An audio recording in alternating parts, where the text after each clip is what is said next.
সিদ্ধান্ত জানিয়ে দিয়েছেন, জমিনে কোন মুমিন যদি আল্লাহর সাথে শিরিক করে আর তওবাবিহীন যদি মরে যায়, আল্লাহ পাক শিরিককারীকে আল্লাহ পাক কখনোই ক্ষমা করবে না। ক্ষমা কাজে এই পৃথিবীর যত গুনাহ আছে সেই গুনাহগুলোকে আল্লাহ পাক তওবাবিহীন বান্দা মরে গেলে রহমানুর রহিম নবীজির ওসিলায় অথবা আল্লাহ পাক নিজের রহমান রহিম নামের বরকতে আল্লাহ পাক মুমিনের জিনার গুনাহ, মুমিনের নামাজের গুনাহ, মুমিনের বিভিন্ন গুনাহ আল্লাহ পাক মাফ করে দিতে পারেন। এটি আল্লাহর ইখতিয়ার। কিন্তু মালিক আল্লাহ পাক চূড়ান্ত সিদ্ধান্ত নিয়েছেন, জমিনে যারা আল্লাহর সাথে শিরিক করবে আল্লাহ পাক তাদেরকে কখনোই ক্ষমা করবে না। কি করবে না? শুধুই তাই নয়, আল্লাহ পাক বলছেন, আল্লাহ পাক বলেন, ওয়া মান ইউশরিক বিল্লাহি ফাকাদ হারামাল্লাহু আলাইহিল জান্নাহ ওয়া মাআওয়াহুন নার।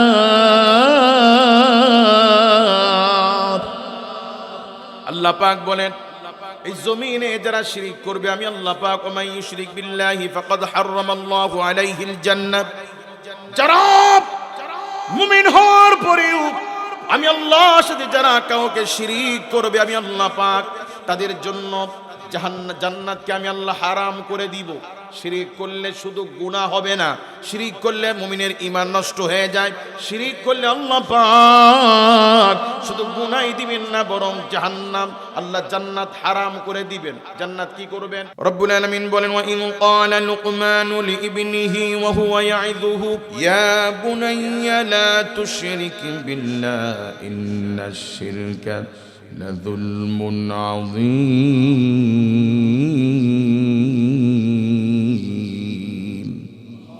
আল্লাহ পাক বলছেন, ওয়া ইয ক্বালা লুকমানু লিইবনিহি, বিশ্ববাসী স্মরণ করো ওই সময়ের কথা যখন জ্ঞানী লোকমান হাকিম তার ছেলেকে নসিহত করেছিল, ওয়াজ করেছিল, হে আমার বৎস, ইয়া বুনাইয়া। এই পৃথিবীর জ্ঞানী মানুষটি তার ছেলেকে কাছে ডেকে নিয়ে ছেলেকে বোঝাচ্ছেন, উপদেশ দিচ্ছেন, ইয়া বুনাইয়া, হে আমার বৎস, লা তুশরিক বিল্লাহ, খবরদার এই জমিনে চলতে ফিরতে উঠতে বসতে ছেলেরা আমার, জীবনে কখনো কোনোদিন তুমি আল্লাহর সাথে কাউকে শরীক করবা না। ইন্নাশ শিরকা লাযুলমুন আযীম, এই পৃথিবীর সবচেয়ে বড় অন্যায়, সবচেয়ে বড় গুনাহ, সবচেয়ে বড় পাপ, পৃথিবীর সবচেয়ে বড় জুলুম হলো আল্লাহর সাথে কাউকে শরীক করা। কয়জন বাপ আছি আমরা যে আল্লাহর পরিচয় ছেলেকে কাছে ডেকে নিয়ে আমরা এভাবে বলেছি? পাওয়া যাবে এরকম? আজ অনেক বাপ আছি, ছেলে মেয়েদের নামে আমরা অভিযোগ দিই, ছেলে কথা শোনে না, ছেলে বয়ের কথায় চলে, ছেলে বাপ মার মর্যাদা বোঝে না, ছেলে বাপ মাকে গুনতে চায় না, এরকম অভিযোগ ছেলেদের ব্যাপারে বাপ মার আছে না নাই? কিন্তু বিষয়টা হলো, এই সন্তান যখন ছোট ছিল এই সন্তানের প্রতি বাপ মার করণীয়, ছেলে যখন বড় হয়েছে বাপ মার প্রতি ছেলে মেয়ের করণীয় আছে না নাই? কিন্তু এই দুইজনের আগে কার করণীয় আগে? ছেলের করণীয় না বাবার করণীয়? বাবার করণীয় আগে ছিল, কারণ ছেলে যখন ছোট ছিল তখন করণীয় ছিল কার? বাবার। এই সন্তান হওয়ার পরে ইসলামের নির্দেশ ছিল ছেলের জন্য একটা পুত পবিত্র সুন্দর নাম রাখা।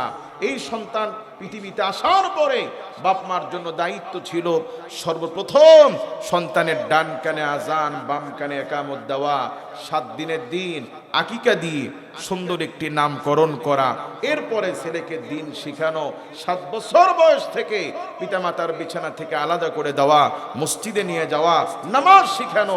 প্রতিটি পদে পদে আমরা ছেলেকে বড় করেছি দিন বিরোধী করে। এই ছেলে বড় হয়ে খারাপ হবে, এটাই স্বাভাবিক। কথা বলেন ঠিক কি না? আপনি লাগিয়েছেন আলু, আর 3 মাস পরে যদি আলুর গাছ থেকে কমলা লেবু আশা করেন, এটা কি আদৌ কখনো সম্ভব? কাজী আমি বাপ হিসেবে আমার দায়িত্ব ছিল ছেলে বুঝ হওয়ার পরে আমি যেমন ওরে আমার নাম শিখিয়েছি, বাবা আব্বু আব্বু, আম্মু আম্মু, এই আব্বু আব্বু শব্দটা বাচ্চাকে শেখানোর আগে আমাদের জন্য বড় দায়িত্ব ছিল ছেলেকে আল্লাহর নামটা শেখানো। কথা বলেন ঠিক কি না? বড় হওয়ার পর থেকেই ছেলেকে তাওহীদের শিক্ষা দেওয়া, বেটা আমাদের আসমান জমিনের একচ্ছত্র অধিপতি হচ্ছেন আল্লাহ, যিনি আমার মালিক, যিনি তোমার মালিক। ওই আল্লাহ তাআলার কোনো শরীক নাই, আল্লাহ তাআলার কোনো অংশীদার নাই। ওই আল্লাহর সাথে জীবনে কখনো কাউকে শরীক করবা না, ওই আল্লাহর হুকুম বিরোধী কখনো কিছু করবা না বেটা। কারণ তিনি আমার মালিক, তিনি তোমার মালিক, তিনি আমাদেরকে ভালো রাখতে পারেন, তিনি আমাদেরকে কষ্টে রাখতে পারেন। জমিনের সুখ শান্তি সব কার উপর নির্ভরশীল। কাজী বাপ হিসাবে আমার দায়িত্ব ছিল ছেলেকে মসজিদমুখী করা, আমার দায়িত্ব ছিল ছেলেকে তাওহীদমুখী করা।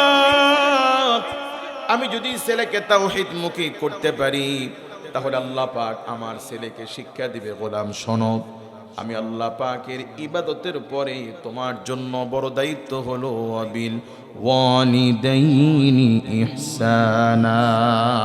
আল্লাহ পাক বলছেন ক্বাদা রাব্বুকা আল্লা তা'বুদু ইল্লা ইয়াহু ওয়া বিল ওয়ালিদাইনি ইহসানা। শোনো গোলাম, তোমাদের রব তোমাদেরকে নির্দেশ দিচ্ছে, আদেশ দিচ্ছেন, ক্বাদা রাব্বুকা আল্লা তা'বুদু ইল্লা ইয়াহু ওয়া বিল ওয়ালিদাইনি ইহসানা। তিনি ছাড়া কারো গোলামি করা যাবে না, তিনি ছাড়া কারো ইবাদত করা যাবে না। আর তার ইবাদতের পরেই আমি আল্লাহর পক্ষ থেকে তোমাদের জন্য সবচেয়ে বড় গুরুত্বপূর্ণ হুকুম হচ্ছে ওয়াবিল ওয়ালিদাইনি ইহসানা। জমিনে পিতামাতার সাথে উত্তম ব্যবহার করবা। আপনার সন্তানকে আপনার মর্যাদা, আপনার ইজ্জত যিনি বাড়িয়ে দিচ্ছেন তিনি কে? সুতরাং আমার দায়িত্ব হচ্ছে ছেলেকে আল্লাহর পরিচয় করে দেওয়া। ছেলে যখন আল্লাহর পরিচয় পাবে তখন আমার রব আমার সন্তানের কাছে আমি বাবার ইজ্জত, আমি বাবার সম্মান আল্লাহ পাক বাড়িয়ে দিবেন। কথা বলে ঠিক কি? সেক্ষেত্রে আমাদের করণীয় হচ্ছে আগে ছেলেকে আল্লাহর দিকে নিয়ে আসা। কোন দিকে নিয়ে আসা? এখন ছেলেকে আল্লাহর দিকে নিয়ে আসা তো দূরে থাক, ছেলেকে নামাজের জন্য শাসন করা তো দূরে থাক।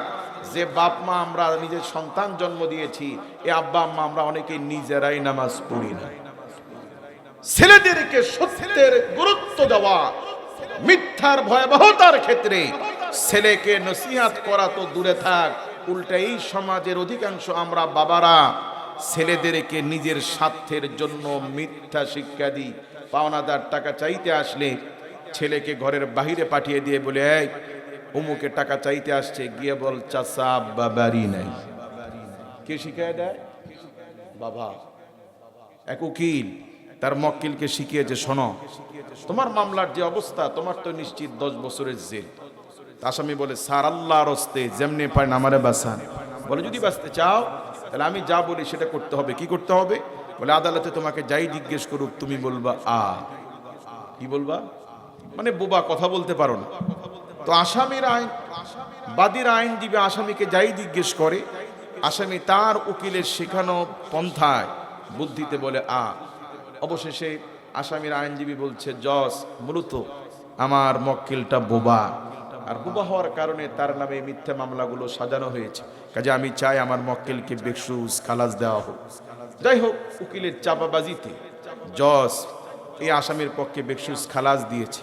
আদালতের বাহিরে যাওয়ার পরে এখন উকিল বলছে, যাক তোমার জন্য অনেক দোয়া এবং ভালোবাসা রইল, ভালো থাকো, এখন দ্রুত আল্লাহর হস্তে আমার বিলটা পরিশোধ করো। এখন আর অভিনয় করা লাগবে না, আমার টাকাটা দাও। আমার শিখানো বলি দিয়ে আমার সাথেই বাটপাড়ি। কাজে বাপ নিজের সামান্য স্বার্থ সিদ্ধির জন্য ছেলেকে দিয়ে মিথ্যার বয়ান তৈরি করেন, লিখে রাখেন এই সন্তান আজীবন আপনি বাবার সাথে প্রতারণা বাটপাড়ি করে চলবে। কথা বলে ঠিক কি? কাজী আল্লাহ পাক বলছেন, গোলাম স্মরণ করো এই দিনের কথা যেদিন এই পৃথিবীর একজন জ্ঞানী মানুষ লোকমান হাকিম ছেলেকে কাছে ডেকে নিয়ে উপদেশ দিচ্ছেন, আমার বৎস লা তুশরিক বিল্লাহ, খবরদার বেটা কখনো আল্লাহর সাথে কাউকে শরীক করবে না, ইন্না শিরকা লাযুলমুন আযীম। এই পৃথিবীর সবচেয়ে বড় গুনাহ, সবচেয়ে বড় জুলুম, সবচেয়ে বড় অন্যায়, সবচেয়ে বড় পাপ হলো আল্লাহর সাথে শিরিক করা। আজকে এই জমিনে আমরা অহরহ ঈমান না বোঝার কারণে, ইসলাম না বোঝার কারণে এই জাতি উঠতে বসতে অহরহ শিরিকে লিপ্ত আছে না নাই? আল্লাহর হাবিব নবীজি মুহাম্মদুর রাসূলুল্লাহ সাল্লাল্লাহু আলাইহি ওয়াসাল্লামকে প্রশ্ন করা হয়েছিল আকবরুল কাবাইর সম্পর্কে, এই জমিনের সবচেয়ে বড় বড় কবিরা গুনাহ কোনটি? আল্লাহর পয়গম্বর বলেছেন আকবরুল কাবাইর, জমিনের সবচেয়ে বড় গুনাহ হলো ইশরাকু বিল্লাহ, জমিনে আল্লাহর সাথে কাউকে শরীক করা। এটি হলো জমিনের সবচেয়ে বড় আকবরুল কাবাইর, সবচেয়ে বড় পাপ। সবচেয়ে বড় পাপ সেটির নাম কি? শিরিক করা। বলুন সবচেয়ে বড় গুনাহ তার নাম কি? শিরিক করা। কিরকম গুনাহ? বলে আল্লাহ পাক ইসলামের শরিয়াতে যে আইনগুলো দিয়েছেন, কিছু কিছু কাজ হারাম আছে, কিন্তু জরুরতান, ঠেকায় পড়ে, প্রয়োজনে কখনো কখনো হারাম কাজ হালাল হয়ে যায়। যেমন বিনা কারণে ছবি প্রিন্ট করা, এটি হারাম। এটি কি? হারাম। প্রিন্ট করা ছবি হারাম কেন?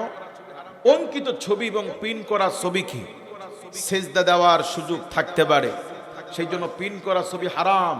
কিন্তু জরুরি প্রয়োজনে, পাসপোর্ট করার জন্য, জমির স্থিরির জন্য, রাষ্ট্রের আইন মানতে বাধ্য হয়ে হারামটা কখনো কখনো হালাল হয়ে যায়। কি হয়ে যায়? মরা গরুর গোশত খাওয়া হারাম, কিন্তু যদি জমিনে দুর্ভিক্ষ দেখা দেয়, কোনো খাবার নেই, গণহারে মানুষ মরে যাচ্ছে, অথবা কেউ আপনাকে গুম করে এমন এক বন্দিশালায় আটক করে রেখেছে যেখানে কোনো খাবার নাই, আপনি মৃত্যুর মুখোমুখি, 3 দিন 4 দিন কোনো খাবার আপনার সামনে নেই, এমন অবস্থা জীবন বাঁচানোর জন্য জরুরতান, প্রয়োজনের তাগিদে ইসলামের শরিয়াতে এই হারামটা, মরা গরুর গোশত যদিও ছিল হারাম, কিন্তু সাময়িক প্রয়োজনে এটি কখনো কখনো হালাল হয়ে যায়। আমি হুজুর, আমার স্ত্রী পর্দাশীল, যদি জরুরত কারণে আমার স্ত্রী সিজার করতে হয়, কোনো মহিলা ডাক্তারের সন্ধান পাওয়া যাচ্ছে না, পুরুষ ডাক্তার দিয়ে বাধ্যতামূলক করাইতে হচ্ছে। দেখা গেল যে পুরুষ ডাক্তার দিয়ে করাইতে গেলে পর্দার খেলাফ হবে, গায়রতের খেলাফ হবে। কিন্তু জরুরতান জীবন বাঁচানোর জন্য, প্রসূতি নারীকে বাঁচানোর জন্য, সাময়িক সময়ের জন্য পর্দা শিথিল হয়ে যায়। জরুরতান কখনো কখনো এটি হালাল হয়ে যায়, গুনাহরহিত হয়ে যায়। কিন্তু শিরিক এত বড় গুনাহ, এত বড় গুনাহ, কোন মুমিনকে যদি কেউ বেঁধে রেখে এক এক করে যদি হাতের আঙ্গুলগুলো কেটে নেয়, শরীরের চামড়া কেটে যদি লবণ ধরিয়ে দেয়, বুক চিরে যদি কলিজাটাও যদি বের করে নেয়, এরপরেও আল্লাহর জমিনে কারো সাথে শিরিক করার কোনো সুযোগ ইসলামে নাই। আল্লাহু আকবার বলেন। ইসলামের অন্যান্য হারামগুলি জরুরতের কারণে, সময়ের কারণে কখনো কখনো হালাল হয়, কিন্তু শিরিক এত বড় গুনাহ, কোন ব্যক্তিকে টুকরা টুকরা করে খণ্ড বিখণ্ড করলেও তারপর আল্লাহর সাথে কাউকে শরীক করা যাবে না।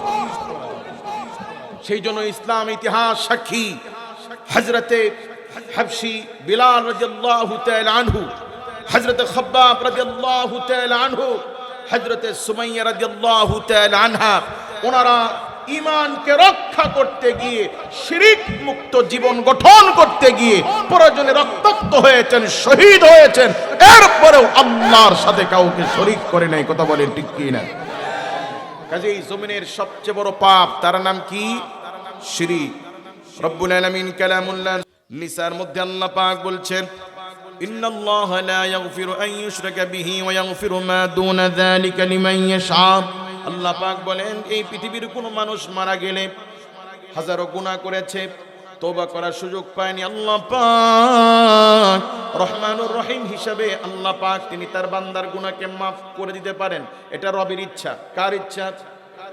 কিন্তু আল্লাহ পাক চূড়ান্ত সিদ্ধান্ত জানিয়ে দিয়েছেন, জমিনে কোনো মুমিন যদি আল্লাহর সাথে শিরিক করে আর তওবাবিহীন যদি মরে যায়, আল্লাহ পাক শিরিককারীকে আল্লাহ পাক কখনোই ক্ষমা করবে না। ক্ষমা কাজে এই পৃথিবীর যত গুনাহ আছে, সেই গুনাহগুলোকে আল্লাহ পাক তওবাবিহীন বান্দা মরে গেলে রহমানুর রহিম নবীজির ওসিলায় অথবা আল্লাহ পাক নিজের রহমান রহিম নামের বরকতে আল্লাহ পাক মুমিনের জিনার গুনাহ, মুমিনের নামাজের গুনাহ, মুমিনের বিভিন্ন গুনাহ আল্লাহ পাক মাফ করে দিতে পারেন। এটি আল্লাহর ইখতিয়ার।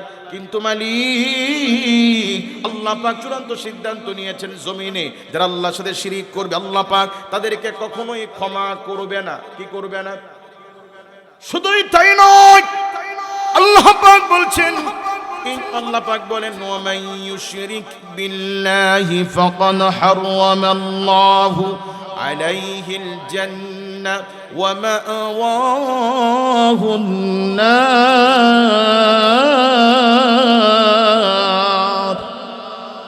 আল্লাহ পাক বলেন এই জমিনে যারা শিরিক করবে আমি আল্লাহ পাক ওয়া মান ইউশরিক বিল্লাহি ফাকাদ হারামাল্লাহু আলাইহিল জান্নাহ, যারা মুমিন হওয়ার পরেও আমি আল্লাহর সাথে যারা কাউকে শিরিক করবে আমি আল্লাহ পাক তাদের জন্য জান্নাতকে আমি আল্লাহ হারাম করে দিব। শিরিক করলে শুধু গুনাহ হবে না, শিরিক করলে মুমিনের ঈমান নষ্ট হয়ে যায়।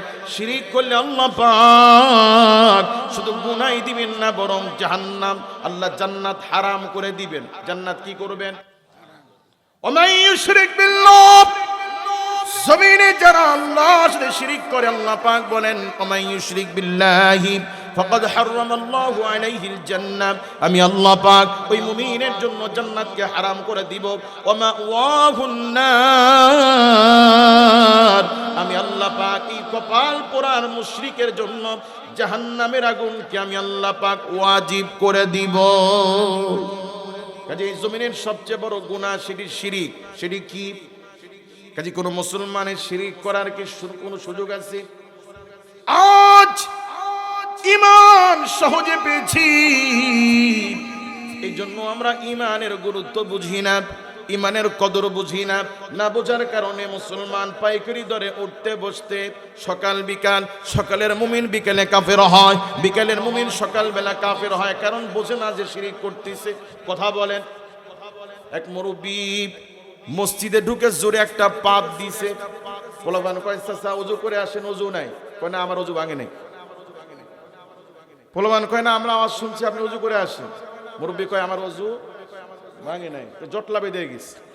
তো হুজুর জিজ্ঞাসা কি হয়েছে? কয় হুজুর এই মুরব্বী পাপ দিছে আমরা শুনছি, এখন বলি ওযু করে আসতে, ওযু করে আসেন, ওনার নাকি ওযু ভাঙে নাই। তো হুজুর জিজ্ঞেস করে ব্যাপার কি, আসলে কি আপনি পাপ দিছেন? পোলাপান বলছে ওযু ভেঙে গেছে। হুজুর আমি ওযু করি নাই। করলে না ভাঙবে, সেই জন্য বলছি আমার ওযু ভাঙে নাই। এরা তো বোঝে না।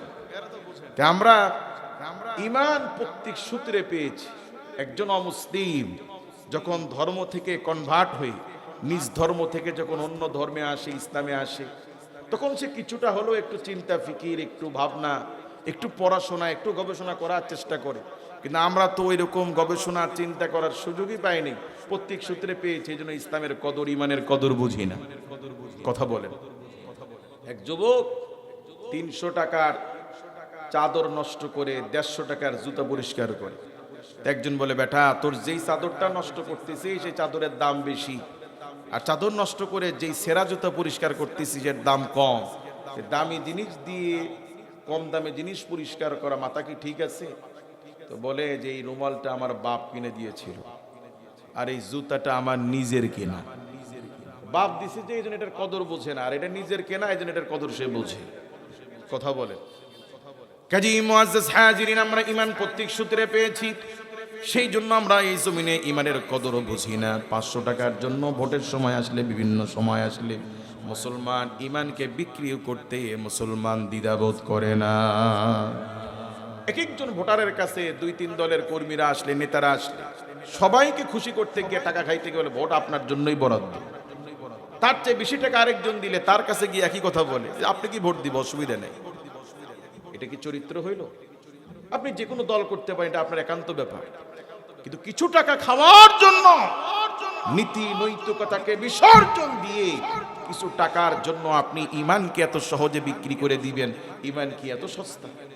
আমি একটা দল করতে পারি, সেই দল যদি ইসলাম বিরোধী শিরিকপূর্ণ ভাস্কর্য তৈরি করতে চায়, আমার নিজের দেখা বিগত সরকারের সময় যখন সেই সরকার যখন দেশের বিভিন্ন জায়গায় প্রতিটি উপজেলায় যখন কোটি কোটি টাকা জনগণের টাকা খরচ করে শিরিকের আখড়া মূর্তি যখন তৈরি করেছিল, বিভিন্ন জায়গায় মসজিদের ওলামায়ে কেরাম, বিভিন্ন মাহফিলে ওলামায়ে কেরাম এই বিষয়ে আলোচনা করার জন্য ওলামা কেরামদের উপরে পিকআপ টেনে তাদেরকে লাঞ্ছিত করে অনেক স্টেজ থেকে নামিয়ে দেওয়া হয়েছে। কথা বলে আমি একটা দল করতে পারি, এটা আপনি করতেই পারেন, কিন্তু সেই দলের মন রক্ষা করতে গিয়ে আল্লাহ বিরোধী, দিন বিরোধী, কোরআন বিরোধী স্পষ্ট শিরকের পক্ষে অবস্থান নেবেন, এটা কোনো মুসলমান করতে পারে না। কথা বলেন ঠিক কি না? কারণ মুসলমান দল আগে না ঈমান আগে।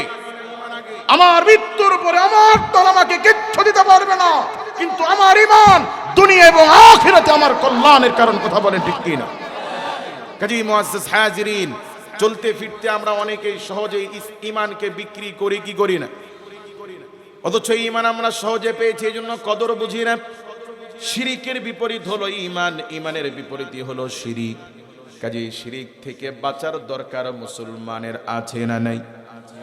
ওযু ভাঙলে, ওযু করলে, ওযু ভাঙার কারণ আছে না নাই? ওযু করার পরে ওযু যেমন ভাঙে, ওযু ভাঙার যেমন কারণ আছে, তার চেয়ে একাধিক কারণ আছে ঈমান আনার পরে ঈমান ভাঙার কারণ। আপনাদেরকে যদি জিজ্ঞেস করি ঈমান ভাঙার কারণ কি কি, আমরা অধিকাংশ ভাই বলতে পারবো না। অথচ ঈমান ভাঙার কারণ আছে না নাই? শিরিক করার অর্থই হলো ঈমান ভেঙে যাওয়া, ঈমান নষ্ট হয়ে যাওয়া। আজ মুসলমান পরতে পরতে ঈমান নষ্ট করছে শিরিক করে। যেমন আজ অধিকাংশ মুসলমান ব্যবসায়ীদের বিশ্বাস, দোকানে প্রথম কাস্টমার যদি বাকি নিতে চায়, যদিও আমার আত্মীয়, যদিও আমার শুভাকাঙ্ক্ষী, অনেক মুসলমান বিশ্বাস করে প্রথম বেচা বিক্রিটা যদি বাকিতে করি তাহলে সারা দিন লাভ হবে না, ক্ষতি হবে, অকল্যাণ হবে। এই বিশ্বাস অনেক ব্যবসায়ী করে কি করে না? তোমার লভ্যাংশ, তোমার দোকানের বরকত দেওয়ার মালিক কাস্টমার নয়, তোমার ভাগ্য নির্ধারিত আল্লাহর হাতে, বরকত দেওয়ার মালিক তিনি, কাস্টমার নয়। কাজে এই বিশ্বাস কি কোনো মুসলমান করতে পারে? পরিত্যাগ করবো ইনশাআল্লাহ। অনেক মুসলমান আছে টিয়া পাখি নিয়ে বসে মানুষের ভাগ্য গণনা করে, আর মুসলমান হাতটা বাড়ায় দেয়, দেখেন তো আমার ভাগ্যে কি আছে, ছেলে মেয়ে কয়টা হবে, বউ কয়টা হবে, টাকা পয়সা হবে কি না। আর বাটপারেরা হাত দেখে দেখে মানুষকে বলে, আর কপাল পোড়া মুসলমান ঈমানকে বিক্রি করে দিয়ে, ঈমানকে নষ্ট করে দিয়ে ভাগ্য দেখে। এটা কি? যার হাত নাই তার কি ভাগ্য নাই? সুতরাং যার হাত নাই তার যেমন ভাগ্য আছে, সুতরাং হাত দেখে মানুষের ভাগ্য বলে দেওয়া এটা নিছক বাটপারি আর শিরিক ছাড়া কিচ্ছু নয়। কোন মুসলমান এই বিশ্বাসী হতে পারে না যে কেউ আমার হাত দেখে আমার তাকদীর বলে দিবে। কথা বলেন ঠিক কি না? যে বেটা ব্যবসা করে হাত দেখায়া, ওর গালে কষে একটা চর লাগায় দিবে। যদি বলে ভাই চর মারলা কেন? বলে বেটা সারাদিন মানুষের ভাগ্য বলে দাও, তোমার নসিবে যে চটকানি আছে এটা কি তুমি বুঝতে পারো না? সুতরাং আমার ভাগ্যে কি আছে, আপনার ভাগ্যে কি আছে, এটা কোনো গণক বলার ক্ষমতা রাখে না। আমার কল্যাণ, আমার অকল্যাণ সব কার হাতে? কাজে কোনো মানুষ আমার কল্যাণ করতে পারে, কোনো পীর আমার ভাগ্য খুলে দিতে পারে, কোনো পীর আমাকে সন্তান দিতে পারে, এই বিশ্বাস করা শিরিক। এই বিশ্বাস করা কি? কোনো আল্লাহর নেককার ব্যক্তির ওসিলায় দোয়া করতে পারেন যে আল্লাহ আপনার এই নেককার ব্যক্তির দোয়ার বরকতে আল্লাহ আমাকে এই জিনিসটা দেন, ওসিলা দেওয়া যেতে পারে, কিন্তু সরাসরি কোনো ব্যক্তির কাছে কোনো কিছু চাওয়া এটি শিরিক। বলুন এটি কি? মুআজ্জাজ হাজিরিন, পত্রিকায় রাশি লেখা থাকি, তুলা রাশি, মকর রাশি, সিংহ রাশি। মুসলমান এগুলো দেখে দেখে অনেক সময় বিয়ের সিদ্ধান্ত নেয়, কোন তারিখ বিয়ে করলাম, কোন তারিখে অকল্যাণ। ঘর থেকে বের হওয়ার সময় যদি পিছলা খেয়ে পড়ে যায়, মুসলমান সিদ্ধান্ত নিয়ে নেয় এই যাত্রায় অকল্যাণ, অশুভ। এগুলো মনে করে কি করে না? এগুলো শিরিক, এগুলো করা যাবে না।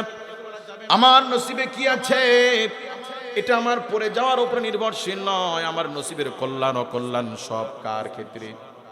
আবার চন্দ্রগ্রহণ আসলে, সূর্য গ্রহণ আসলে মা বোনদের মধ্যে ভুল নীতি আছে। মুসলমান অনেকে মনে করে চন্দ্রগ্রহণের সময় খানা খেলে, সহবাস করলে ঠাডা পড়বে, বিকলাঙ্গ হবে, প্রতিবন্ধী হবে, এরকম কথা অনেকে বলে কিনা।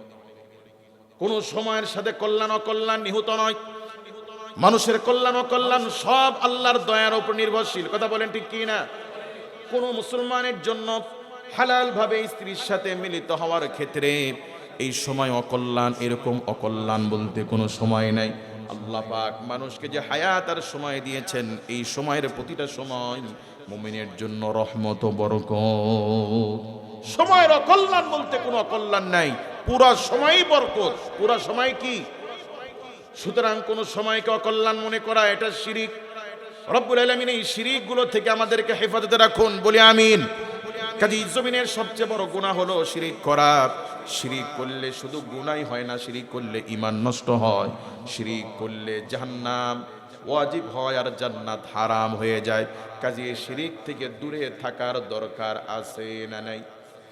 এই শিক্ষাগুলো আমরা আমাদের ছেলে মেয়েদেরকে দিব ইনশাআল্লাহ। মুআজ্জাজ হাজিরিন, এই জমিনে ইসলাম ছাড়া অন্য ধর্মাবলম্বী যারা আছি তারা পাইকারি দরে জমিনে শিরিক করে কি করে না? জমিনে অসংখ্য ব্যক্তি যারা আগে আল্লাহর ধর্মে ছিল, যেমন ইহুদি নাসারা, তাদেরকে আল্লাহ পাক আসমানি কিতাব দিয়েছিলেন, এদেরকে বলা হয় আহলে কিতাব। কি বলা হয়? ইসলামকে আল্লাহ পাক মনোনীত করার আগে এই জমিনে তাওরাত যাদেরকে দেওয়া হয়েছিল, জবুর তাদেরকে দেওয়া হয়েছিল, ইহুদি এবং নাসারা, খ্রিস্টান এবং ইহুদি, ওরা এক সময় সত্য ধর্মে ছিল এবং তাদের যে নবী ছিল সেই নবীরা ছিল আল্লাহর প্রেরিত পয়গম্বর। কথা বলেন ঠিক কি? কিন্তু তারা নবীদের ওফাতের পরে ধর্মের ভেতরে সংযোজন এবং বিয়োজন করতে করতে এমন করে ফেলেছে যে তাদের ধর্মের মূল থেকে সরতে সরতে পুরো অস্তিত্বকে বিলীন করেছে। কথা বলেন ঠিক কি? যেমন আধা লিটার দুধের ভেতরে যদি 5 লিটার পানি ঢেলে দেয়, এই আধা লিটার দুধকে আর খুঁজে পাওয়া যাবে? তো ইহুদি এবং নাসারারা তারা তাদের ধর্মের ভেতরে নতুন জিনিস ঢুকাইতে ঢুকাইতে সংযোজন করতে করতে তাদের ধর্মের তাওহীদকে, একত্ববাদকে, আল্লাহর প্রতি বিশ্বাসকে তারা তুলে ফেলেছে। কথা বলেন ঠিক কি? সেজন্য আল্লাহ রাব্বুল আলামিন নবী করিম সাল্লাল্লাহু আলাইহি ওয়াসাল্লামের উপরে আসমানি কিতাব নাজিল করে আল্লাহ পাক বলছেন, কুল ইয়া আহলাল কিতাবি তাআলাউ ইলা কালিমাতিন সাওয়াইন বাইনানা ওয়া বাইনাকুম আল্লা না'বুদা ইল্লাল্লাহ।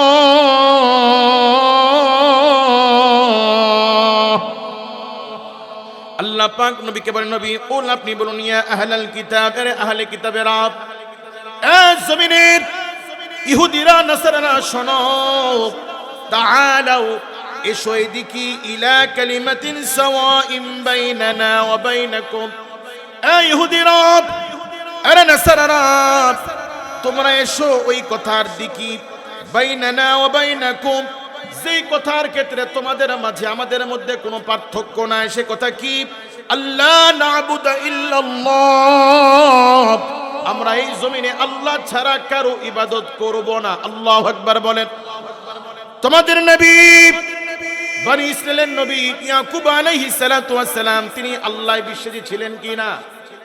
রব্বুল আলামিন কোরআনুল কারীমের সূরাতুল বাকারাতে আল্লাহ পাক বলেন, ওয়া মান ইয়ারগাবু আন মিল্লাতি ইব্রাহিম ইল্লা মান সাফিহা নাফসাহু ওয়া লাকাদ ইসতাফাইনাহু ফিদ দুনিয়া ওয়া ইন্নাহু ফিল আখিরাতি লামিনাস সালিহিন।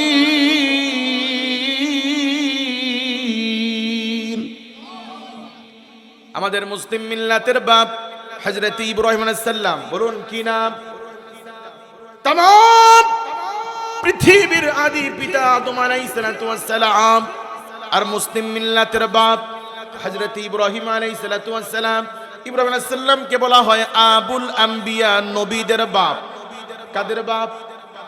এজন্য বলা হয় ইহুদিদের ধর্ম, ইহুদিদের নবী উযাইর আলাইহিস সালামের নসব হযরত ইব্রাহিম আলাইহিস সালামের দিকে গিয়েছে।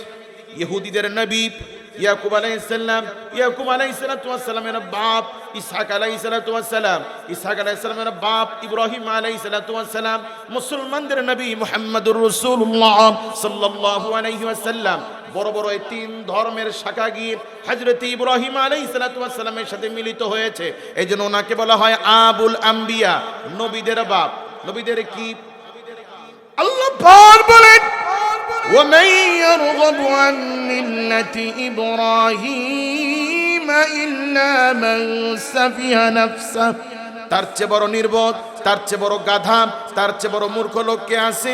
ওমান ইয়ারগবু আন মিল্লাতি ইব্রাহিম ইল্লা মান সাফিহা নাফসা, যে ব্যক্তি ইব্রাহিম আলাইহিস সালাতু ওয়াস সালামের আদর্শ থেকে মুখ ফিরায় নাই। কার আদর্শ? ইব্রাহিম আলাইহিস সালামের। কার আদর্শ? তার আদর্শ কি আল্লাহ পাক বলছেন, ইয ক্বালা লাহু রাব্বুহু আসলিম ক্বালা আসলামতু লিরাব্বিল আলামিন।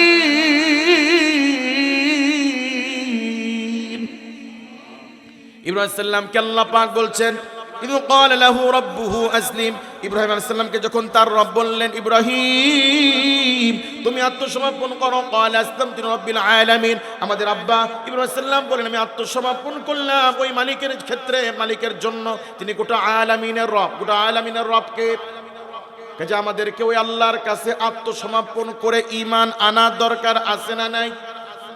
আমাদের বাপ ইব্রাহিম আলাইহিস সালামের দুই ছেলেকে আল্লাহ পয়গম্বর বানিয়েছিলেন। বড় ছেলের ছেলে, বড় স্ত্রীর ঘরের সন্তান ইসহাক আলাইহিস সালাম, তিনি আল্লাহর পয়গম্বর। ছোট স্ত্রী হাজরা আলাইহিস সালামের ছেলে হযরত ইসমাঈল আলাইহিস সালাম, তিনি আল্লাহর পয়গম্বর। আল্লাহ পাক বলেন, শোনো দুনিয়াবাসী, শোনো ইহুদিরা, শোনো নাসারারা, অবশ্যবিহা ইব্রাহিম বানিহি ওয়া ইয়াকুব, যখন ইব্রাহিম আলাইহিস সালাম মৃত্যুর সময় এবং ওনার নাতি ইয়াকুব আলাইহিস সালাম তিনিও মৃত্যুর সময়, ইয়া বুনাইয়া ইন্নাল্লাহা আস্তাফা লাকুমুদ-দীন ফালা তামুতুন্না ইল্লা ওয়া আনতুম মুসলিমুন। ইন্তিকালের আগে হযরত ইব্রাহিম আলাইহিস সালাম এবং নাতি ইয়াকুব আলাইহিস সালাম ওনারা ওনাদের বংশধরদেরকে বলেছেন, ইন্নাল্লাহা আস্তাফা লাকুমুদ-দীন ফালা তামুতুন্না ইল্লা ওয়া আনতুম মুসলিমুন, আল্লাহ পাক তোমাদের জন্য দ্বীন হিসেবে মনোনীত করেছে ইসলামকে। কিসে? আল্লাহ পাক বলেন, আম কুনতুম শুহাদা ইয হাদারা ইয়াকুবাল মাউত, এরা দুনিয়াবাসী ইহুদি নাসারারা, যখন তোমাদের পয়গম্বর হযরত ইয়াকুব আলাইহিস সালাম যখন মৃত্যুবরণ করে তখন কি তোমরা উপস্থিত ছিলে?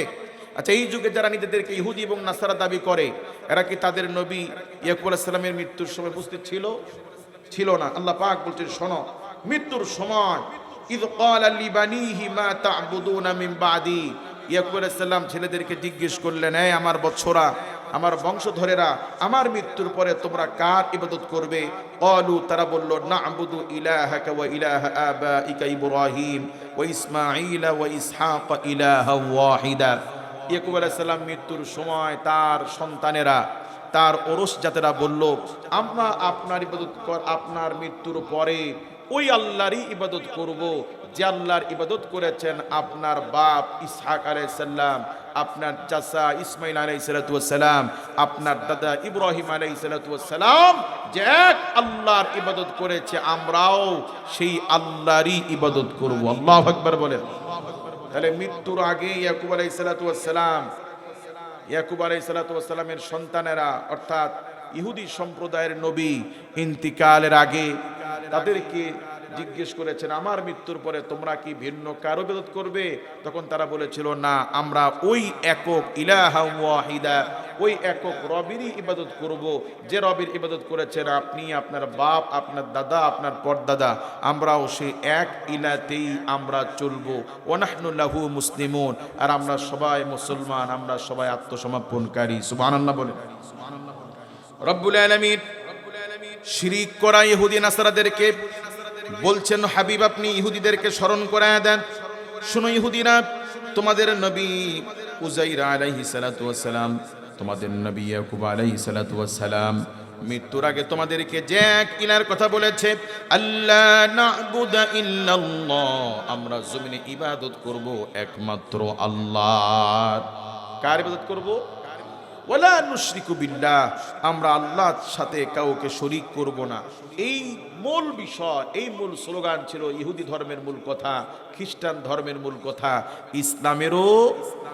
কিন্তু আজ ইহুদি খ্রিস্টান, ইহুদি নাসারা, তারা যেভাবে আল্লাহর সাথে শিরিক করে নিজেদেরকে ধ্বংসে অনিবার্য করে তুলেছে, আজ মুসলিম জাতীয় এক আল্লাহর ইবাদত ভুলে বিভিন্ন ব্যক্তির পূজায় মুসলমান আজ লিপ্ত হয়ে পড়েছে। কথা বলেন ঠিক কি? এজন্য ইসলামের মূল কথা হচ্ছে শিরিক মুক্ত এক আল্লাহর ইবাদত করা। কথা বলে ঠিক কি না? হুজ্জাতুল ইসলাম শাহ ওয়ালিউল্লাহ মুহাদ্দিস দিলবি রহমতুল্লাহি আলাই তিনি লেখেন, এই পৃথিবীতে যত নবী রাসূল এসেছেন, নবীদের শরীয়তের মধ্যে পার্থক্য ছিল, কিন্তু তামাম পৃথিবীর সমস্ত নবী এবং রাসূল তারা একমত ছিলেন 5 বিষয়ে। কয় বিষয়? তার মধ্যে 1 নম্বর হচ্ছে লা ইলাহা ইল্লাল্লাহ। জমিনে এমন কোন নবী, এমন কোন রাসূল আসেন নাই যে নবী, যে রাসূল এই কালেমার দাওয়াত দেন নাই। বলুন তো কোন কালেমার দাওয়াত দিয়েছেন? লা ইলাহা। এটা কি, কেন এত গুরুত্ব? আল্লাহর পয়গম্বর বলেছেন, কোন মুমিন যদি মান শাহিদাল্লাহু আন্নাহু লা ইলাহা ইল্লাল্লাহ ফাদখালাল জান্নাহ, কোন মুমিন যদি মুখে এবং অন্তরে কালেমার স্বীকৃতি দেয়, আল্লাহ পাক গুনার কারণে কোটি কোটি বছর জাহান্নাম কাটার পরে হলেও আল্লাহ পাক তাকে কোনো একদিন জান্নাত দিবেনই দিবেন। অন্য দিক থেকে একজন ব্যক্তি দুনিয়ার সব ভালো কাজ করেছে, কালেমার স্বীকৃতি দেয় নাই, তার সব বরবাদ। সব কি? কাজী পৃথিবীর মানুষের জন্য সবচেয়ে গুরুত্বপূর্ণ বিষয় হচ্ছে কালেমার স্বীকৃতি দেওয়া, লা ইলাহা ইল্লাল্লাহ। মুসা আলাইহিস সালাতু ওয়াস সালাম আল্লাহর সাথে কথা বলতেন। কথা প্রসঙ্গে আল্লাহ পাক কি বলছেন, আল্লাহ আমি তো আপনার সাথে কথা বলি, আমার মনে চায় আপনি যদি আমাকে স্পেশাল একটা জিনিস দিতেন। আল্লাহ পাক বলছেন, আমার কাছে স্পেশাল কিছু চাও, তাহলে তুমি বলো লা ইলাহা ইল্লাল্লাহ। কি বলো? মুসা সালাম মনটা একটু বেজার করে, আল্লাহ আমি তো চেয়েছিলাম নতুন কিছু, আমি চেয়েছিলাম গুরুত্বপূর্ণ কিছু, কিন্তু আপনি তো আমাকে ওই পুরাতনটাই দিলেন যেটা আমার আগে সমস্ত নবী ও রাসূলকে দিয়েছেন। আল্লাহ পাক বলছেন, মুসা তোমার কাছে মনে হচ্ছে এই কালেমাটা পুরাতন, তুমি কি এর ওজন জানো, এর গুরুত্ব জানো? বলে আল্লাহ যদি আপনি বলতেন। আল্লাহ পাক বলছেন, আমার তামাম আলামিন একদিকে, কালেমা একদিকে, ওটা আলামিনের চেয়ে কালেমার ওজন অনেক বেশি ভারী। আল্লাহু আকবার বলেন। এই কালেমার একদিকে, তামাম পৃথিবী একদিকে, তামাম দুনিয়া একদিকে, কোনটা ভারী বেশি? কালেমা। বলেন কোনটা ভারী বেশি? কেন ভারী বেশি জানা দরকার আছে না নাই? রব্বুল আলামিন পৃথিবীতে যত নবী এবং রাসূল পাঠিয়েছেন, সমস্ত নবী এবং রাসূল ছিলেন জমিনের নিষ্পাপ, তারা ছিলেন গুনাহ মুক্ত। এইজন্য আহলুস সুন্নাত ওয়াল জামাতের আকীদা হলো ইন্না আম্বিয়া আল্লাহি মাসুমুন ক্বাবলা নুবুওয়া বা'দান নুবুওয়া। জমিনে যত নবী রাসূল এসেছেন, সব নবীরা নবী হওয়ার আগেও ছিলেন নিষ্পাপ, নবী হওয়ার পরেও ছিলেন তারা নিষ্পাপ, তারা ছিলেন নিষ্কুলুষ। কিন্তু অনেক সময় নবীদের দ্বারা ভুল হয়েছে। কি হয়েছে? যেমন আদম আলাইহিস সালাতু ওয়াস সালামকে আল্লাহ পাক নির্দেশ দিয়েছিলেন, ইয়া আদম উসকুন আনতা ওয়া যাওজুকাল জান্নাতা ওয়া কুলা মিনহা রাগাদান হাইথু শি'তুমা ওয়া লা তাকরাবা হাযিহিশ শাজারাতা ফাতাকুনা মিনাল যালিমিন। ও আদম, তুমি তোমার স্ত্রী যা খুশি খাও পান করো, কিন্তু এই গাছের কাছেও যেও না। আল্লাহ পাকের একটা নির্দেশ ভুলে অমান্য করেছে। কি করেছেন? ইমাম সাহেব নামাজ পড়াচ্ছেন, ফজরের ফরজ নামাজ কয় রাকাত? 2 রাকাত। 2 রাকাতে ফজরের ফরজ নামাজে সেজদা কয়টা? 4টা। কিন্তু ভুলে যদি ইমাম সাহেবের যদি একটা ওয়াজিব ছুটে যায়, তাহলে নামাজকে সংশোধনের জন্য কি করতে হবে? সাউ সিজদা দিতে হবে। কি দিতে হবে? এখন ইমাম সাহেব সাউ সিজদা দিলেন, আগে ভুল না হলে সেজদা হতো 2 রাকাতে 4টা, আর ভুলে একটা ওয়াজিব ছুটে যাওয়ার কারণে এখন সাউ সেজদা দেওয়াতে সেজদা দাঁড়িয়েছে মোট 6টা।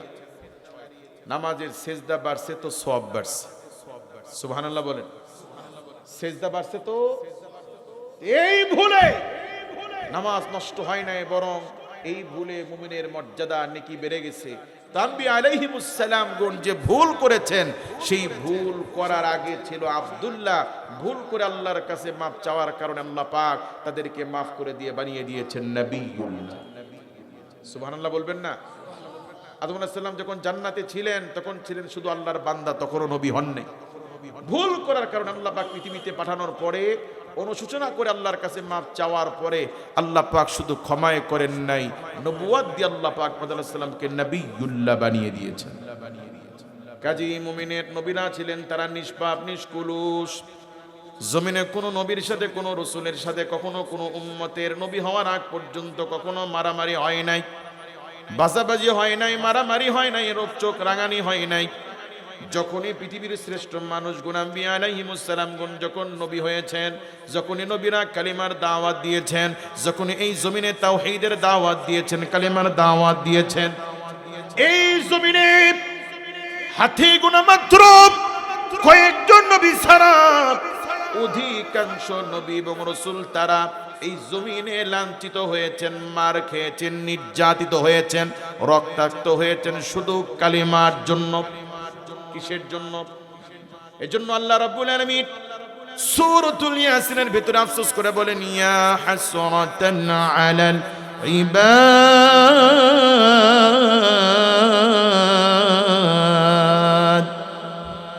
আল্লাহ পাক বলছেন আফসোস আমার বান্দাদের জন্য যারা আমার নবীদের সাথে বেয়াদবি করেছে, নবীদেরকে ইসলামের জন্য তাওহীদের জন্য রক্তাক্ত করেছে। কথা বলে ঠিক কি?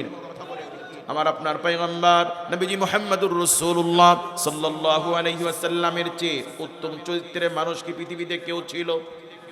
আমার নবী রাহমাতুল লিল আলামিন, নবীজির সাথে কোন ব্যক্তির কোনোদিন ঝগড়া হয় না, রাগারাগি হয় নাই, মারামারি হয় নাই। আমার নবী যখন নবী হলেন, নবী হওয়ার পরে আল্লাহর পয়গম্বর যখন নিজেকে নবী হিসেবে প্রচার করবেন, আনুষ্ঠানিকভাবে যখন মানুষকে কালেমার দাওয়াত দিবেন, ছোট্ট চাচতো ভাই আলীকে বলে, আলী মক্কার মানুষদেরকে দাওয়াত দাও, ঘরে ঘরে গিয়ে বলো তোমাদের আল আমিন আব্দুল্লাহর ছেলে মুহাম্মদ তোমাদেরকে আল্লাহর ঘরের চত্বরে ডেকেছেন, কাবার পদদেশে ডেকেছেন।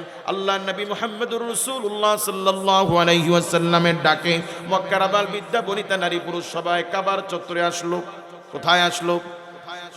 আমার নবী উঁচু জায়গায় দাঁড়িয়ে, সাফা পাহাড়ের উচ্চতায় দাঁড়িয়ে নবীজি সমবেত লোকদেরকে বললেন, আমার মাতৃভূমির লোকেরা, আমি আব্দুল্লাহর ছেলে মুহাম্মদ যদি আপনাদেরকে বলি এই পাহাড়ের পেছনে এক দুর্ধর্ষ শত্রু বাহিনী অপেক্ষা করছে মক্কা দখল করার জন্য, আপনাদের সাথে লড়াই করার জন্য, বলুন আমার কথা বিশ্বাস করবেন কি না?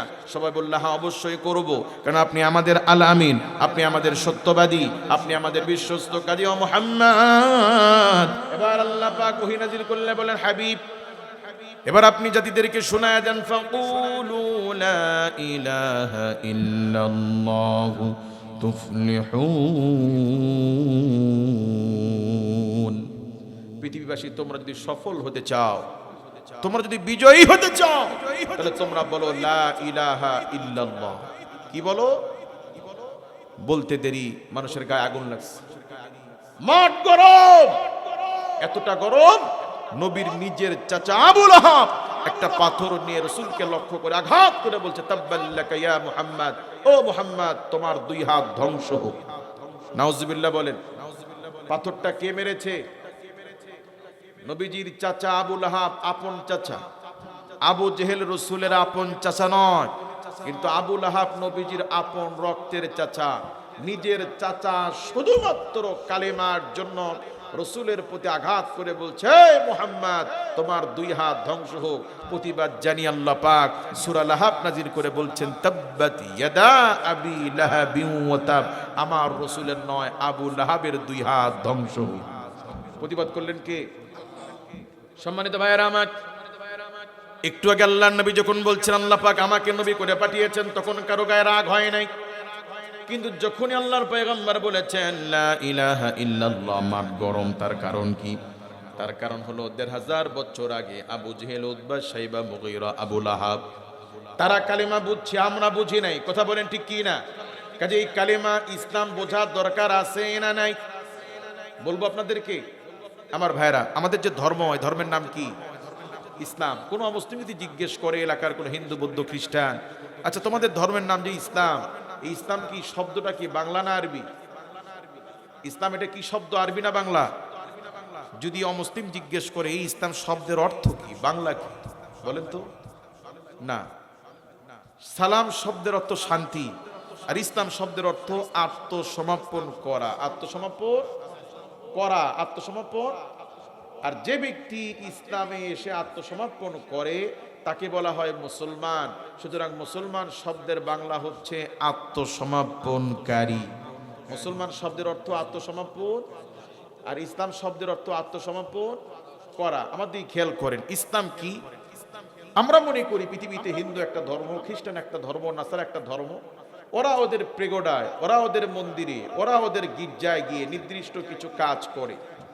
আজ আমরা অনেক মুসলমান মনে করি ইসলাম ওইরকম একটা ধর্ম, মসজিদ একটা ইবাদতের জায়গা, ওখানে নামাজ হবে, নামাজের সময় মাথায় টুপি পরবো, জুব্বা পরবো, মসজিদ থেকে বের হওয়ার পরে আমার ঘুম, ব্যবসা বাণিজ্য, লেনদেন, বিচার আচার এটা আমার মতো আমি করব। মুসলমান এরকম মনে করে, কিন্তু মূলত ইসলাম অন্য অন্য গতানুগতিক ধর্মের মতো শুধুমাত্র একটি ধর্ম নয়, ইসলাম একটি দিন। বলুন ইসলাম কি? দিন মানে জীবন ব্যবস্থা। দিন মানে জীবন। কিরকম জীবন ব্যবস্থা? মাথার চুল থেকে শুরু করে পা, জন্ম থেকে মৃত্যু, ঘর থেকে সংসদ, মানুষের যা লাগবে আল্লাহ পাক তার সব নীতিমালা, নিয়ম কানুন আমাদের ধর্ম ইসলামে দিয়েছেন। পানি খাবেন এটা কিভাবে? দাঁড়িয়ে না বসে, কয় নিঃশ্বাসে, নিয়ম ইসলামে আছে না নেই? চুল কাটবেন কোন স্টাইলে কাটবেন, এই চুল কাটার পদ্ধতির নিয়ম ইসলামে আছে না নেই? ভুরু এটি একটু মোটা, এটিকে ভুরু প্লাগ করে একটু ডিজাইন, একটু কাটিং করতে পারবেন কি পারবেন না, এই সংক্রান্ত আইন ইসলামে আছে না নাই? মোচ কি রবি ঠাকুরের মতো বড় করতে পারবেন কি পারবেন না, এই মোচের ব্যাপারে ইসলামে নিয়ম আছে না নাই? দাড়ি কাটতে পারবেন কি না, হাত পায়ের নখ কি বড় করবেন কি কাটবেন, শরীর অবাঞ্ছিত লম, বগলের নিচের লম, নাভির নিচের লম, এগুলো কাটবেন কি কাটবেন না, এই সংক্রান্ত ইসলামের নিয়ম আইন কানুন আছে না নাই? আপনি পুরুষ মানুষ, যে কোনো পোশাক পরতে পারবেন কিনা, যে কোনো কালারের পরতে পারবেন কিনা, স্বর্ণ পরতে পারবেন কিনা, রেশমি কাপড় পরতে পারবেন কিনা, আপনার পোশাকের ক্ষেত্রে, দাড়ির ক্ষেত্রে, চুলের ক্ষেত্রে নিয়ম আছে না নাই? আল্লাহর ধর্ম ইসলাম ছাড়া জমিনে যত দিন আছে, যত ধর্ম আছে, পৃথিবীর যত সংবিধান আছে, মানুষের জীবনের সকল বিষয়ের সমাধান ধর্মের মধ্যে, সংবিধানের মধ্যে নাই। যেমন সমাধান আল্লাহ পাক কেবলমাত্র ইসলামে দিয়েছে। সুবহানাল্লাহ বলেন। বিয়ে থেকে শুরু করে সন্তান জন্ম দেওয়া, সন্তান বড় করা, সন্তান বিয়ে দেওয়া, খাওয়া দাওয়া, লেনদেন, বিচার আচার, জমিনে যা লাগবে আল্লাহ পাক সব নিয়ম কারণ ইসলামে দিয়েছেন। ইসলাম ছাড়া পৃথিবীর কোনো ধর্মে, কোনো সংবিধানে মানুষের জীবনে সকল বিষয়ের সমাধান নাই। যেমন আমাদেরকে বাথরুমে যাওয়া লাগে, কিভাবে বাথরুমে ঢুকবেন, কোন পা আগে দিবেন, কিভাবে বসবেন, কাপড় কতটুকু উঠাবেন, পানি কিভাবে খরচ করবেন, কিভাবে বের হবেন, আপনার জীবনের ক্ষুদ্র থেকে ক্ষুদ্র এই শিক্ষাটাও আমার আল্লাহর ধর্ম ইসলামে আল্লাহ পাক আপনাদেরকে দিয়েছে। সুবহানাল্লাহ বলবেন না? তাহলে আমাদের ধর্ম শুধু দাড়ি টুপি আর নামাজ নয়, আমাদের ধর্ম মানুষের জন্ম থেকে মৃত্যু পর্যন্ত সব কিছুর শিক্ষা আমাদেরকে শিক্ষা দিয়েছে। কথা বলে ঠিক কি? আল্লাহ প্রদত্ত এই ইসলামের নিয়ম কানুনের প্রতি যে ব্যক্তি আত্মসমর্পণ করবে, এই কথা বলে, কোন কথা বলুন? লা ইলাহা, বলেন লা ইলাহা, সবাই বলেন আমার সাথে লা ইলাহা। কোন ইলাহা নাই। এবার বাংলা বলেন, কোন উপাস্য নাই, কোন বিধানদাতা নাই, কোন আইনদাতা নাই, ইল্লাল্লাহ, একমাত্র আল্লাহ ছাড়া। কথা কি বুঝতেছেন? কোন বিধানদাতা নাই, আইনদাতা নাই, ইল্লাল্লাহ, একমাত্র। এটা শুধু নামাজের ক্ষেত্রে নাকি? শুধু মসজিদের ভেতরে, শুধু মাদ্রাসার ভেতরে না। যে ব্যক্তি অমুসলিম থেকে ইসলামে আসবে, এই ব্যক্তির চুল, পোশাক আশাক, লেনদেন, সমাজ, রাষ্ট্র, বিচার আচার, জমিনের সব আইন দেবেন আল্লাহ। কারণ আল্লাহ পাক বলছেন আলা লাহুল খালকু ওয়াল আমরু, জমিন যার হুকুম চলবে তার, ইনিল হুকমু ইল্লা লিল্লাহ, জমিন আল্লাহর, এই জমিনে আইন হুকুমও চলবে একমাত্র। সেই জন্য আল্লামা সাইদি রাহিমাহুল্লাহ তিনি তার বয়ানে তাফসিরে বলছিলেন যে বাংলাদেশের পার্লামেন্ট সংসদের সামনে দাঁড়িয়ে কোন দরবেশ যদি আল-খিল্লা, জুব্বা, টুপি লাগিয়ে যদি জিকির করে লা ইলাহা ইল্লাল্লাহ, পার্লামেন্ট সদস্যরা সংসদে যাওয়ার আগে দরবেশ বাবার কাছে এসে বলবে, আব্বাজান, বাপজান, একটু মাথায় হাত বুলাইয়া দোয়া করে দেন যেন আরো 5 বার আসতে পারি। কথা বলেন। কিন্তু একই কথা যদি দরবেশ সাহেব যদি বাংলায় বলে যে কারো আইন মানি না, আল্লাহর আইন ছাড়া, তো থাকতে দিবে? সুতরাং আবু জেহেল, উতবা সাহেব, আমার দিকে খেয়াল করেন, আমরা তো ইসলাম প্রত্যেক সূত্রে পেয়েছি, এই জন্য ইসলামের মূল বিষয় বুঝি না। আবু জেহেল, উতবা সাহেব, মুগীরা, ওরা যে কুফর করত, ওরা যে নবীকে স্বীকার করতো না, সেই কুফর ছিল কুফরে জুহুদ, মূলত তারা জানতো নবীজি নবী, তারা জানতো মুহাম্মদ সাল্লাল্লাহু আলাইহি ওয়াসাল্লাম আল্লাহর পয়গম্বর। কারণ তিনি সিদ্ধ করা খেজুরের বীজকে মাটির নিচে রোপণ করলে গাছ বের হয়, তিনি হাঁটলে আকাশের মেঘমালা তাকে ছায়া দেয়, তিনি হাত দিয়ে ইশারা দিলে চাঁদ দ্বিখণ্ডিত হয়, তিনি গাছদেরকে নির্দেশ দিলে দূরের গাছ তার কাছে এসে ইস্তিনজা করার জন্য পর্দা করে দেয়। সুতরাং তিনি যে আল্লাহর পয়গম্বর এটি মক্কার কাফেররা স্পষ্ট মন থেকে জানতো, শুধু ঘাট তেরামি করে অহংকার বশত তারা স্বীকৃতি দিত না। কথা কি বুঝাইতে পারছি? তারা কিন্তু জানতো যে মুহাম্মদ সাল্লাল্লাহু আলাইহি ওয়াসাল্লাম আল্লাহর নবী, শুধুমাত্র দাম্ভিকতার কারণে তারা স্বীকার করত না। কাজী আবু জেহেল, উতবা, শাইবা, মুগীরা ওরা বুঝছে কালেমার মানেই হলো আমি যখন বলবো লা ইলাহা ইল্লাল্লাহ, তার মানে আমি আমার পোশাক আমার মনের মতো পড়তে পারবো না, এটা আল্লাহ দিবে। আমি আমার বিচার আচার মাতবরিগিরি আমি আমার মতো করতে পারবো না, এটা আল্লাহ দিবে। আমি আমার ইচ্ছা মতো যেটা খুশি খাইতে পারবো না, এ খাবে কোনটা খাবো খাবো না এটাও আল্লাহ দিবে। এটা কি মানা সম্ভব? আমি কি আপনাদেরকে বুঝাইতে পারতেছি? তার মানে হলো মুসলমানের খাওয়া দাওয়া লেনদেন সব কিছুর আইন দিবেন আল্লাহ। বাংলাদেশের মুসলমানের মতো রেডিমেড মুসলমান হওয়া যায়, নামাজ লাগে না, যাকাত লাগে না, কাপড় টাকনুর নিচে পরা যায়, যেমন খুশি তেমন চলা যায়, এরপরও মুসলমান থাকা যায়, এমন রেডিমেড মুসলমান হওয়া যায়। যদি আবু জেহেল, উতবা, শাইবা, মুগীরা যদি জানতো ভাতিজা মুহাম্মদুর রাসূলুল্লাহ সাল্লাল্লাহু আলাইহি ওয়াসাল্লামকে বলতো, ভাতিজা বহুত জ্বালিয়েছো বাপ, ঠিক আছে বললাম লা ইলাহা ইল্লাল্লাহ, আল্লাহ ছাড়া কোনো মাবুদ নাই, এখন তুমি তোমার রাস্তা ধরো, আমাদেরকে আমাদের মতো চলতে দাও। বলতে পারতো কি না? কিন্তু তারা বুঝছে না, আমি যখনই বলবো লা ইলাহা ইল্লাল্লাহ তার মানে হলো আমার সব আইন দিবে আল্লাহ। এটা কেমনে সম্ভব? এটা মানা যাবে না। এই জন্য তারা কালেমা স্বীকৃতি দেয় নাই।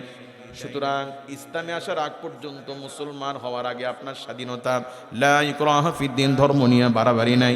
আপনার মনে চাইলে ইসলামে আসবেন, মনে চাইলে আসবেন না। পিডায়া কোনো হিন্দু, বৌদ্ধ, খ্রিস্টানকে ইসলামে আনতে হবে এরকম দায়িত্ব আল্লাহ নবীদেরকে দেন নাই। কিন্তু যে ব্যক্তি মুসলমান হবে, যে ব্যক্তি নিজেকে মুসলমান দাবি করবে, ওই ব্যক্তির সব চলতে হবে আল্লাহর হুকুমে, আল্লাহর নিয়মে। কার নিয়মে? আজ এই জমিনে আমরা নিজেদেরকে মুসলমান দাবি করছি, কোনটা আমরা আল্লাহর নিয়মে করছি? আছে কিছু? সম্মানিত ভাইয়েরা আমার, জমিনে পোশাক আশাক, লেনদেন, ব্যবসা বাণিজ্য, বিয়ে শাদী, বিচার আচার সব চলছে ইসলামের বাহিরে। এটা কি আত্মসমর্পণকারী হলো? সাহাবা কেরামের মধ্যে একজন নতুন ব্যক্তি ইসলামে এসেছে, আগে ইহুদি ধর্মে ছিল, বাড়ি মদিনায়, নাম হয়েছে আব্দুল্লাহ ইবনে সালাম রাদিয়াল্লাহু তাআলা আনহু।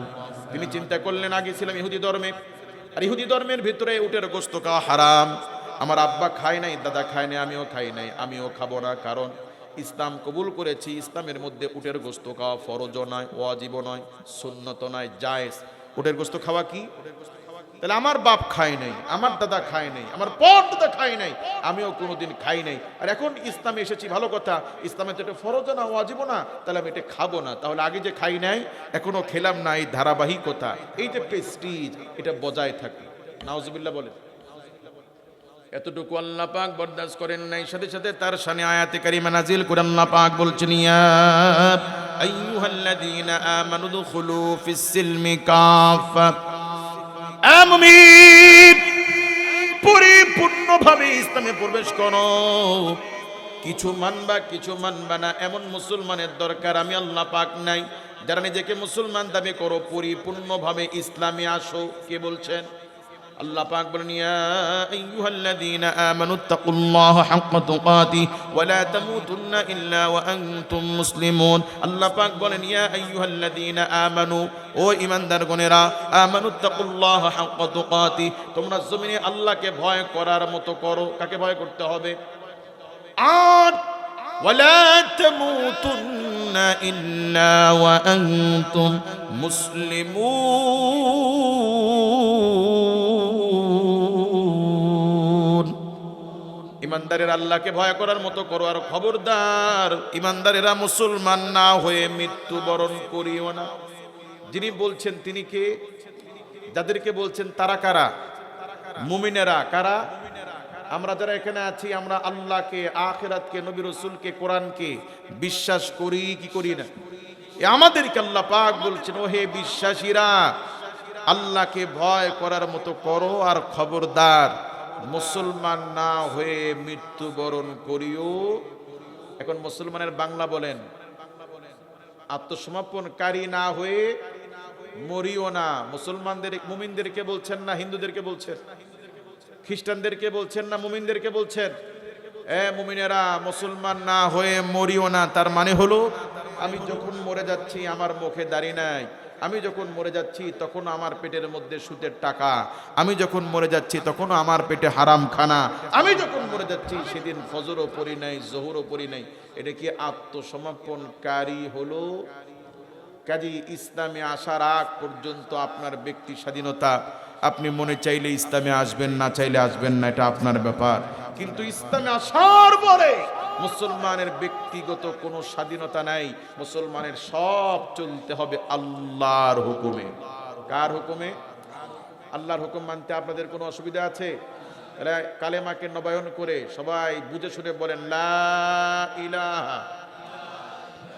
কোনো আইনদাতা নাই, কোনো বিধানদাতা নাই, কোনো হুকুমদাতা নাই, ইল্লাল্লাহ, একমাত্র আল্লাহ ছাড়া।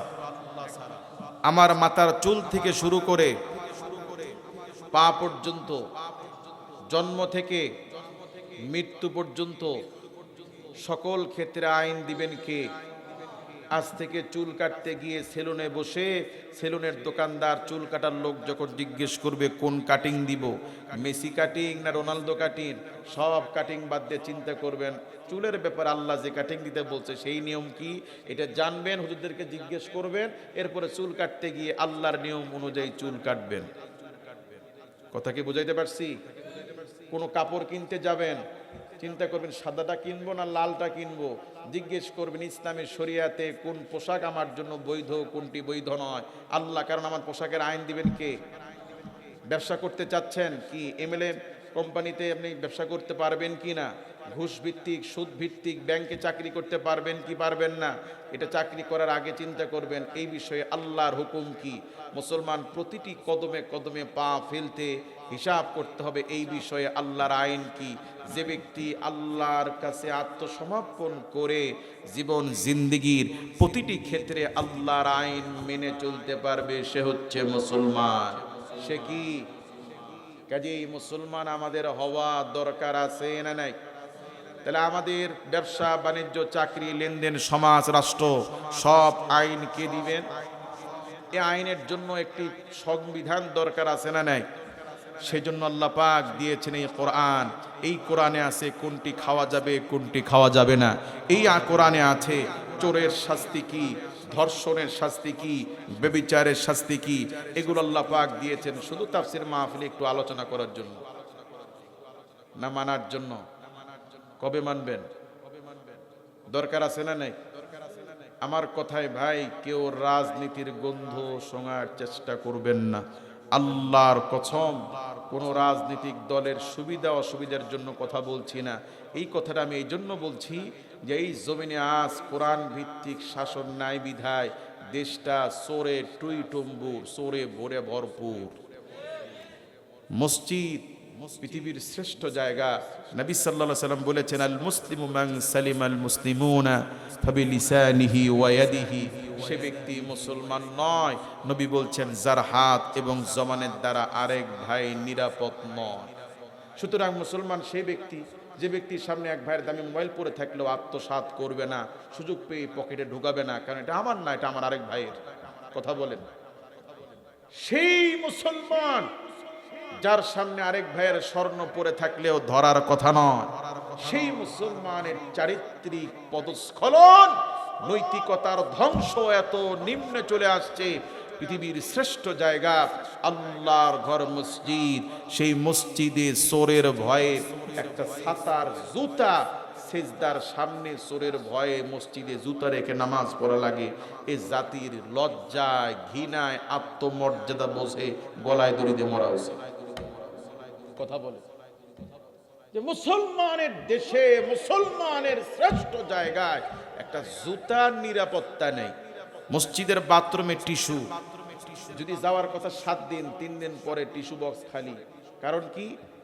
যেই আনুপাতিক হারে মুসল্লি নামাজ পড়েছে তাতে টিস্যু যাওয়ার কথা 7 দিন, কিন্তু 3 দিন আগে টিস্যু শেষ। কারণ কি? কারণ একটা যদি মসজিদে ব্যবহার করছে 3টা পকেটে ঢুকেছে। মসজিদের বাথরুমের জুতা, স্যান্ডেল, এই স্যান্ডেল কেটে রাখা লাগে, নাহলে ভালো স্যান্ডেল হলে এটা নিয়ে যায়। বাথরুমের বাতি, এটা চুরি হয়ে যায়। বাথরুমের বদনা, এটা চুরি হয়ে যায়। আমার নিজের দেখা, রেল স্টেশনের রেলের বগির ভেতরে যে বদনা, চিকন চিকন শিকল দিয়ে সে বদনা তালা দিয়ে রাখা, আমার নিজের চর্মচোখ দিয়ে আমি দেখছি। বলেন, একটা সেকেন্ড হ্যান্ড ময়লা প্লাস্টিকের বদনা, এটি বিক্রি করলে 10 টাকা বিক্রি করা যাবে কি? ওজন করে বিক্রি করলে 2 টাকাও ওজন হওয়ার কথা নয়। জাতি চারিত্রিক পদস্খলন এত খারাপ হয়ে গেছে যে একটা জাতীয় সম্পদ, রাষ্ট্রের সম্পদ, ট্রেনের বাথরুমের বদনা নিরাপত্তা আজ এই জমিনে নাই। ব্যবসায়ীদের কথা যদি বলতে চাই, ওজনে কম দেওয়া, মালে ভেজাল দেওয়া, ফরমালিন ছাড়া তো বর্তমানে কোনো খাবারই নেই। সুতরাং এই জমিনকে যেই সরকার আসুক, যেই দল আসুক, যদি আল্লাহর আইন ভিত্তিক চোরের বিচার আল্লাহর নিয়মে যদি কাটা না যায়, কোনো পিসাব যদি রাষ্ট্র চালা, এই রাষ্ট্র চোর মুক্ত করতে পারবে না। কাজেই যে দলই ক্ষমতা আসুক, সমস্ত দলের নীতি মানদণ্ড হওয়া চাই এটা মানুষের ভালো মন্দ এটি কিভাবে হবে এটা আমাদের চাইতে ভালো জানেন কে? সুতরাং আল্লাহ পাক যে আইন দিয়েছেন, সে আইন ভিত্তিক যদি চোরের বিচার করা হয়, এই জমিনে হিন্দু হোক, বৌদ্ধ হোক, খ্রিস্টান হোক, মুসলিম হোক, অমুসলিম হোক, তারাও যদি আল্লাহর কোরআনের আইন দিয়ে পৃথিবীর যে কোনো রাষ্ট্রে যদি চোরের হাত যদি কোরআন ভিত্তিক আইন অনুযায়ী যদি কাটে, তাহলে আল্লাহ পাক কোরআনের বদৌলতে হিন্দুদেরকেও পৃথিবীতে শান্তি দান করবেন। কারণ আল্লাহ পাক বলছেন, শাহরু রমাদান আল্লাযী উনজিলা ফীহিল কুরআন হুদাল লিন-নাস। আল্লাহ পাক বলেন, মাহে রমজান মাসে আমি আল্লাহ পাক কোরআন নাজিল করেছি গোটা পৃথিবীর সমস্ত মানুষের জন্য। কাদের জন্য? অন্য আল্লাহ পাক বলছেন হুদাল লিল মুসলিমিন, কোরআন নাজিল করেছি মুসলমানদের জন্য। অন্য আল্লাহ পাক বলছেন হুদাল লিল মুত্তাকিন, আমি আল্লাহ পাক কোরআন নাজিল করেছি বিশেষভাবে মুত্তাকিদের জন্য। তাহলে এই কোরআন নাজিল হয়েছে কয় শ্রেণীর মানুষের জন্য? 3 শ্রেণী। অর্থাৎ এই পৃথিবীর সমস্ত মুসলিম, মুসলমান যদি, সমস্ত মানুষ যদি কোরআন মেনে যদি সমাজ রাষ্ট্র চালায়, আল্লাহ পাক কোরআনের আইনের ভিত্তিতে আল্লাহ পাক হিন্দুদেরকেও সফলতা দিবেন, দুনিয়াতে শান্তি দিবেন। কিন্তু ঈমান না থাকার কারণে মৃত্যুর পরে তাদের জন্য জান্নাত থাকবে না। সমস্ত মানুষের চাইতে, অন্য ধর্মের মানুষের চাইতে কোরআন ভিত্তিক যদি মুসলমানরা চলে, তাহলে আল্লাহ পাক কোরআনের বদৌলতে অন্য মানুষদের তুলনায়, অন্য ধর্মাবলম্বীদের তুলনায় আল্লাহ পাক মুসলমানদেরকে আল্লাহ পাক বেশি সফলতা দিবেন। মুসলমানদের মধ্যে যারা তাকওয়াবান, পরহেজগার যারা, তারা যদি কোরআন মেনে চলে, আল্লাহ পাক তাদেরকে ইহকালীন পরকালীন 2 জগতে আল্লাহ সফলতা দিয়ে দিবে। এখন ব্রিটিশের আইন দিয়ে চোরের বিচার এটা বেশি ফলপ্রসূ না আল্লাহর আইন দিয়ে চোরের বিচার এটি বেশি ফলপ্রসূ? আমি কি আপনাদেরকে ভোট চাইছি? কোন ভোটের কথা বলছি? আমি যে দল করি, আওয়ামী লীগ করি, বিএনপি করি, জাতীয় পার্টি করি, জামাত করি, যাই করি, একজন মুসলিম হিসাবে এটি আমার চাওয়া দরকার যে হ্যাঁ, সত্যি যদি এই জমিনটা আল্লাহর আইন দিয়ে চলতো, জমিনটা চোর মুক্ত হতো, জমিনে ইনসাফ কায়েম হতো।